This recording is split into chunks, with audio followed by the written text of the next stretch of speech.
Good morning, Junior 6 students.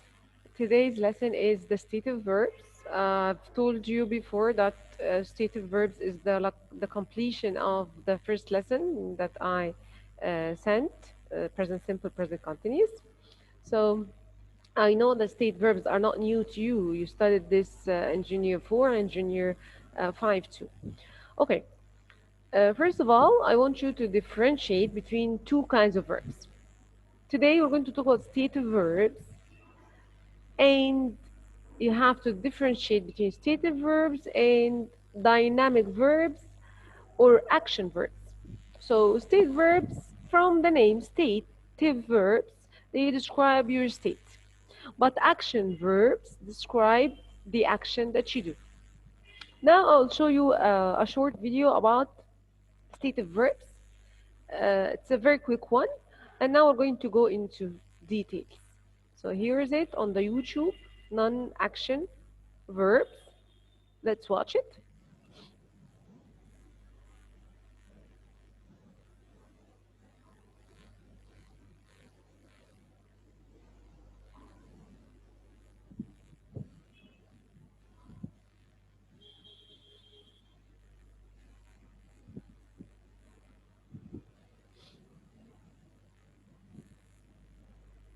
So as you can see, these verbs do not or don't describe actions. They are talking about states. That's why we call them non-action verbs or stative verbs. Let's complete.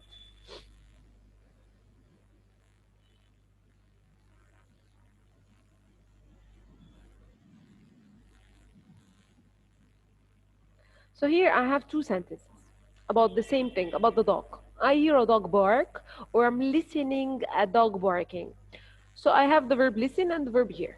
Here is a non-action verb or a state verb, but listening is an action verb. Why? Because here is an action, is not an action. So it's like a process that happens naturally without any interference of you. So I'm walking in the street, and the background, I hear things that I am not, or I didn't intend to hear, or I didn't intend to listen. But I'm listening a dog barking. I used my sense of listening to do the action. My sense of hearing to do the action of listening. So listen is a verb that is talking about an action, but here is a not action verb or a state verb.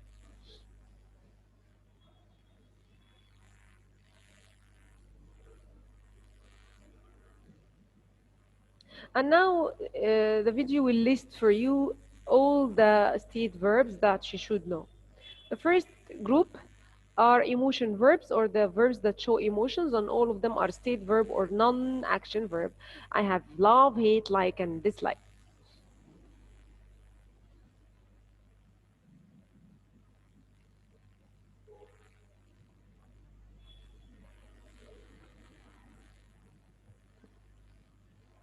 Now I have the verbs that show appearance, like hear, taste, smell, sound, feel, and see.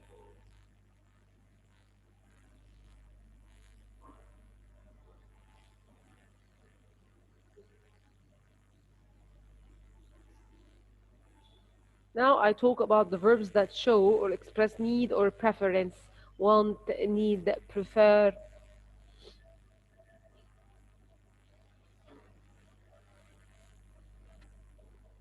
And these verbs describe measurements like cost, weigh, and owe.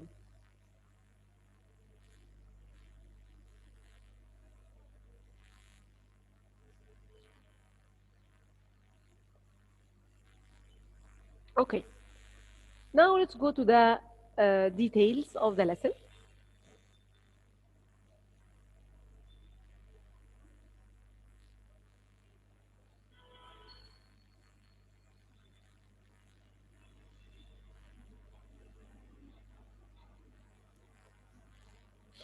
Okay, stative verbs. Stative verbs and action verbs. Action verbs describe actions we take or things that happen. While stative verbs describe states, they refer to the way the things are, like the appearance, the state of being, etc. Stative verbs are never used in continuous forms except the exceptions. So we have some exceptions of stative verbs that we can use in both simple and continuous, but generally they aren't used with continuous forms. Okay, the first group, I have the group of emotions like verb like, love, dislike, hate, prefer, adore, want, wish, desire. So these verbs are not commonly used with the continuous forms. I wish to stay thin. It's my wish. So I don't use ing with this because it shows emotions. Verbs that show possession is the other group, the second group. I have, I own, I possess. It contains, it includes, it belongs, etc. She has a cat. So I don't say, I don't add ing to this. Okay. Verbs that show thought. I know, I believe, I understand, I realize, remember, forget, notice, recognize, think, seem, expect. She realizes she has won the competition. So I use state verbs only with present simple or with past simple. So I use it only with simple tenses, not continuous tenses or forms. Okay. These are the things that express senses: see, hear, smell, taste, feel, sound, and look. The butterfly looks beautiful. I have some other verbs like fit, need, matter, cost, mean, owe, require, and weigh. Like our body requires vitamins. That's a natural thing, so we don't use continuous forms with this group. Now we're going to go to the confusing part. The confusing part of the state verb is when we're going to use the same verb sometimes as a state and sometimes as an action. Here I have to understand the sentence because each meaning I want to deliver, I have to use different form of the verb, simple or continuous. Let's start by verb think. We said think is a state verb, yes, but sometimes it's not. Sometimes it's an action verb. Here we have a sentence. Annie and Dixon think bowling is fun. So they think this game is fun. So they believe this game is fun. So that's what they believe. But if I said they are thinking how to tell their parents that they want to go out with their friends later, now think here is an action that happens inside my mind. So there is a process that happens inside my mind that I plan, I think how this is going to be said to my parents. So when I use think as a verb that means believe, I use it as a state verb. So simple only. If I use think as a process that happens inside my mind, like I plan to do this, I'm thinking of like the gift I'm going to buy. So here I use that continuous form with no problem. So this is the first confusing verb, think. The second verb, taste. Taste is commonly used as a state verb. Sometimes I use it as an action verb. How? Here I have two pictures describing different meanings. The first thing is the chocolate rose. This chocolate rose taste is fabulous. So its taste is always fabulous for everyone. But look at the other picture. There is a girl that she's eating a biscuit or chocolate biscuit or something. So now she's going to say, I'm eating this chocolate biscuit. So she's tasting chocolate. So she's using her mouth to taste the chocolate. So this is an action. But the first one, no. I'm talking about the general taste of the chocolate, which is fabulous. But the second one, I'm describing the action that she does. Another example, For example, you are at home and uh, your mom makes beautiful cakes or amazing cakes. So you're telling your friend that my mom's cakes taste fabulous. So you're describing the taste that you have every time when you eat your mom's cake. But if you are in the kitchen and you are in front of the fridge trying to steal like a piece of cake to eat at night, so you'll say that I am tasting the chocolate cake. So here I have the action, I see the action in front of me. But when you tell someone my mom's cakes taste amazing, you do not see anything happening in front of you. You're imagining the taste of the chocolate. Okay. The second confusing verb is see. See is a state verb. So you see with your eyes. So I see a doctor now in front of you. You see a doctor. You're using your sense of seeing. But I see what's wrong with my patient. So this means what? I see here means I understand. So sometimes you use see as a sense. You see with your eyes, like I see a bird in the tree, or I use I see as I understand. Like, for example, I say, I see what's your point of view. So I understand. Both of them are state verbs. But I'm seeing my patient tomorrow means I am meeting my patient tomorrow. So in this case, I use what? In this case, I use the action verb. In this case, I use the action verb. I'm seeing my patient tomorrow. So if you use verb see as see with your eyes or as understand, this one is a state verb in the simple present. But if I use verb see as meet, I use it with the continuous form, no problem with this. So I'm seeing my friend tomorrow, I'm seeing my boss tomorrow means I'm meeting my boss. The next confusing verb is look. Look sometimes state, sometimes action. Look, this butterfly looks beautiful. So I'm talking about the general look of a butterfly for everyone. You don't have to see a butterfly in front of you to say it looks beautiful. So I say this butterfly looks beautiful, and looks here is a state verb. Let's look at the other picture. I have a girl leaning down to look at a butterfly. So in this case, I'll say she's looking at the butterfly because she is doing an action, which is looking. But the other one, I'm talking about the general look or the general appearance of the butterfly. The next verb is feel. Sometimes feel is a state, sometimes feel is an action. Let's have the first example. The baby's hair feels like silk. So I'm talking about the feeling when I touch the hair of the baby, it's so silky, it's so soft. But the other picture, the doctor is feeling the patient's forehead. The doctor is feeling the patient's forehead.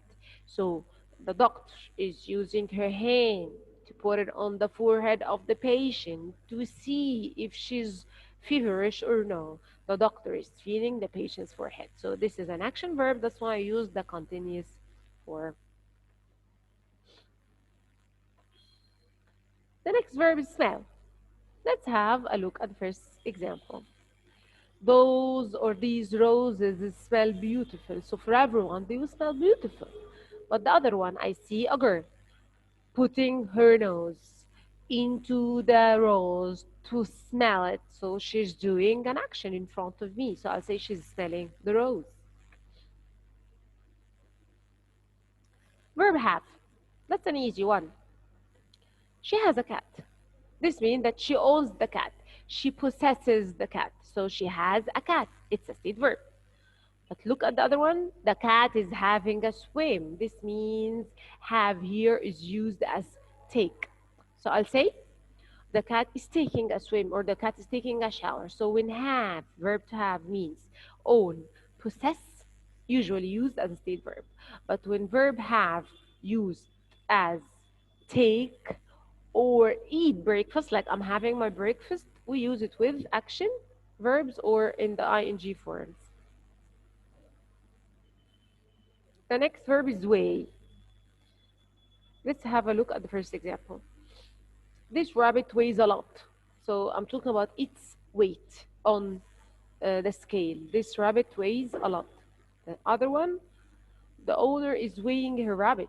So she's doing the action of getting the scale and she's putting the rabbit on it so it can be weighed. So this is an action I can see in front of me. Okay, the next verb is fit.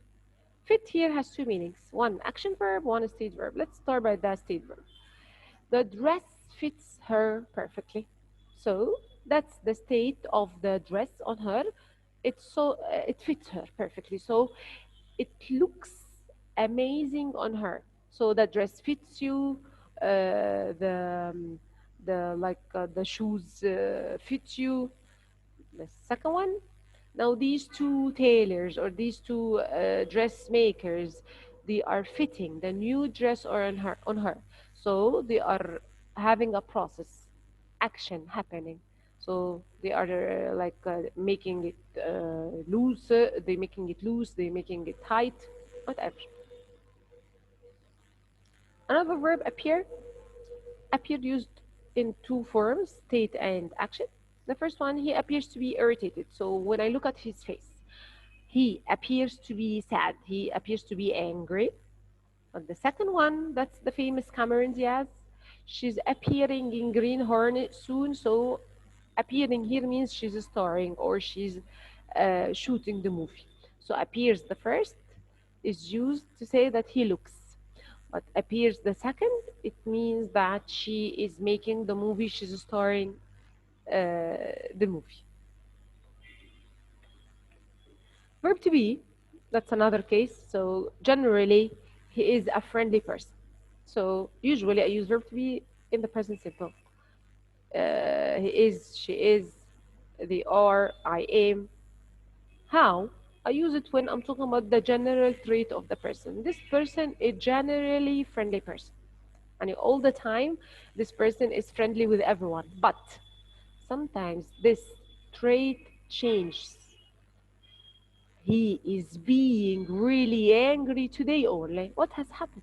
So when I say he is angry, this means that all his life he's an angry person. But when I say he's being angry today, this means that something happened that has irritated him and has made him that angry. Okay, so these are the verbs that are confusing for you. We use them in the two forms, either in the ing form or in the simple form. Let's have a look at them quickly before I end my lesson.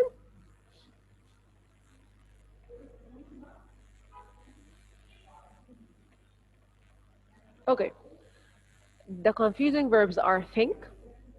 They are used in two forms: taste, see, look, feel, smell, have, weigh,